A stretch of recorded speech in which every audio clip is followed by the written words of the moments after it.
Hello fellow travelers, this is Ari and today I'm going to show you how to fill out the e-ticket to enter and exit the Dominican Republic. The e-ticket is a required electronic customs form that you need to fill out whenever you are coming to DR and when you are leaving DR. The easiest way to find the e-ticket is to search on Google for e-ticket Dominican Republic. And it'll be this first result here, e-ticket migracion.gov.do. Click on e-ticket, and here I have it set in English, but it will most likely be set in Spanish whenever you arrive on this site. So just change it to English. And the first step is to click on e-ticket application. This will take you here. If you are traveling alone, you will leave this unchecked. So to know, are you traveling with someone else? No. If you're traveling with someone else, you click on yes, and it will ask you how many people are with you. If you're a family of 5, including yourself, you will put in here 4. So you plus 4 equal 5. I'm not a robot, and click on submit. The maximum number of people for one e-ticket is 7. If your nuclear family is greater than 7, you will need to fill out an extra e-ticket for each 7 extra people. In this case, we're a total of 5. I'm going to click on submit.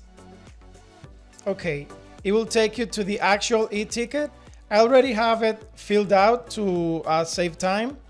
This first page is general information, so you should be okay filling it out on yourself.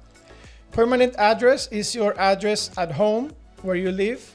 Country of residence, you will have a drop-down menu and you will select your country of residence. Your city, you won't be able to fill it out. You have to click here to select. And you search here for New York. And it will give you the list of results for New York. I'm gonna choose New York City for this example. State, it will fill it out for you automatically based on the city. Postal code, you enter your zip code here. Do you make stops in other countries? So if you're traveling from the US to the Dominican Republic with no other stops, no will be the one you have to select. If you stop in another country, even to change flights, you will have to click on yes, and that's it. If you're coming into DR, you have to select arrival to the Dominican Republic.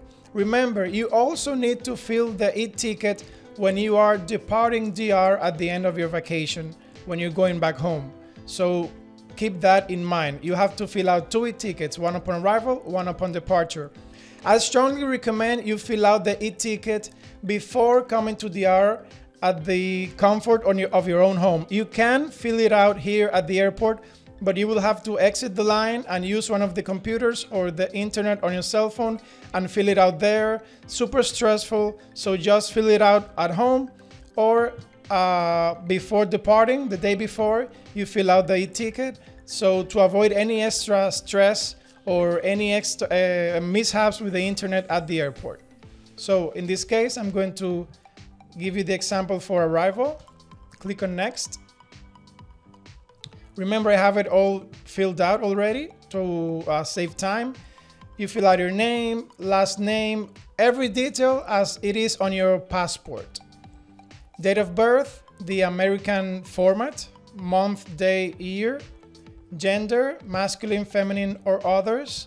Place of birth, where you were born. Country of nationality, which can be different, of course, from the place you were born. Passport number, confirm passport number, 4557845.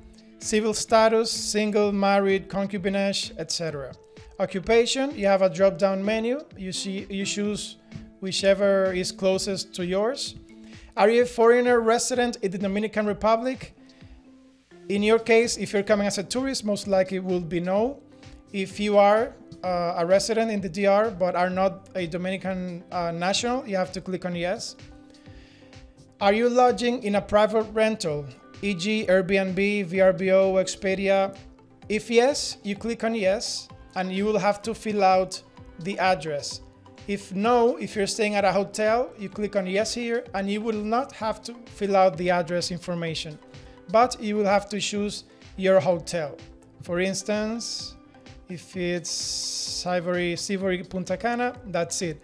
But if you're staying at an Airbnb, you will have to fill out province, have a drop-down menu here. If you're staying in Punta Cana, it will be La Altagracia, and it will give me 2 municipalities. If you're staying in Punta Cana, most likely you will be staying in Higüey.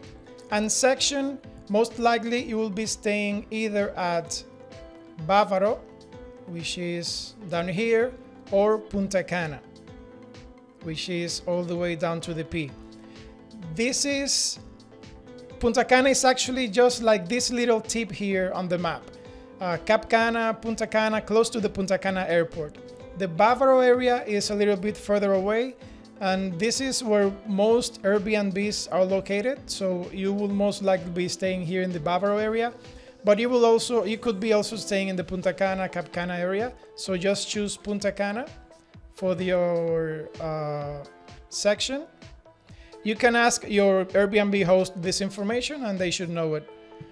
Street number, name and number. In this case, Federico Jovine, 21. This is just for census and statistics purposes. If, for instance, we run an Airbnb and there's no number attached to our building condo, so we just put down Federico Jovine as the street, and the number, I tell my guests to put down 2 because there's no street number actually. So in this case, that's my closest approximate. Embarkation port, that's your airport where you boarded your plane, JFK in this case. Flight number, flight date, remember the American format, month, day, year. You can also click on the calendar here and select it there. Disembarkation port, if you're coming to Punta Cana, it will be the PUJ, International Punta Cana Airport. If you're coming to the capital, it will most likely be the first one, SDQ. I'm going to choose the one for Punta Cana for now. Airline name, I selected Delta Airlines. It's a drop-down menu. Flight confirmation number, that's a number that the airline sends to you on your confirmation email after you book and pay for your flights. It's not your flight number, so bear that in mind. Travel purpose, if you're coming for vacation, be leisure, that's easy stuff. Days of staying, for example, 7, and your email. It says here update information, but if this is your first time filling it out, it will be next step. But since I already filled it out and I'm editing my e-ticket, it says update information. You will have to fill all this information for each passenger. So remember when I put in 4 people joining me for a total of 5 in my family? I have in my group 5 people, so I'll have to fill this 5 times. Customs information.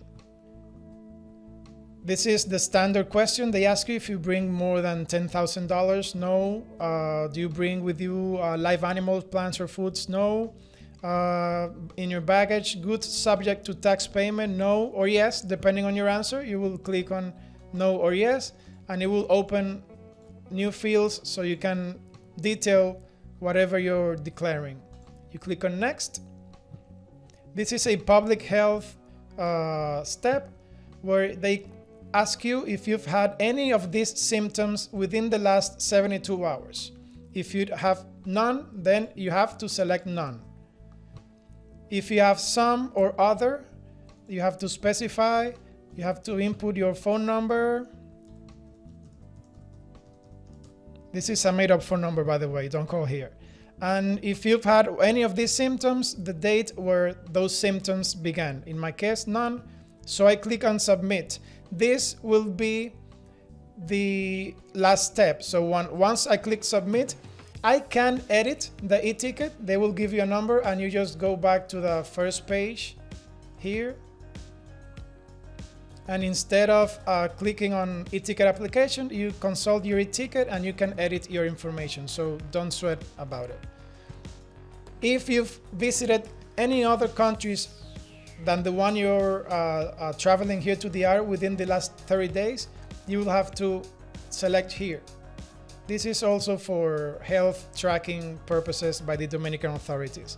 If you live in the US and you haven't been outside the US within the last 30 days, for example, you wouldn't have to select any. If you've been to other countries in the last 30 days, you will input them here. I will click on submit. Has anyone helped you fill out this form? If you filled it out yourself, the answer is no. You have to accept the terms for the customs, the Dominican Republic government, and the Dominican Republic government health department. This is that all the information you fill out in the e-ticket is accurate and truthful to your knowledge. Okay? And this is what you get at the end of your e-ticket. You get this QR code. You can print it out, or you can save this as a PDF, generate PDF, and you'll be able to download it to your computer here. Or you can take a picture on your cell phone of this whole thing. It has to be the QR code plus this information here, the customs official, and if you're exiting the DR, the airline will confirm this, match your passport, your travel date, and your flight ticket, and they will see that you have the QR code. If you're in the customs, they will scan the QR code, and that's it. If you're arriving in the DR, the customs official will ask you for the QR code and scan it. That's all you have to do. So make sure you have that QR code when you come to the airport in the DR. Remember, fill it out at home. Do not leave it to fill it out here at the airport. It will save you time and stress. And that's it for me for today. Click on subscribe if you found this video useful, and don't forget to like. See you later.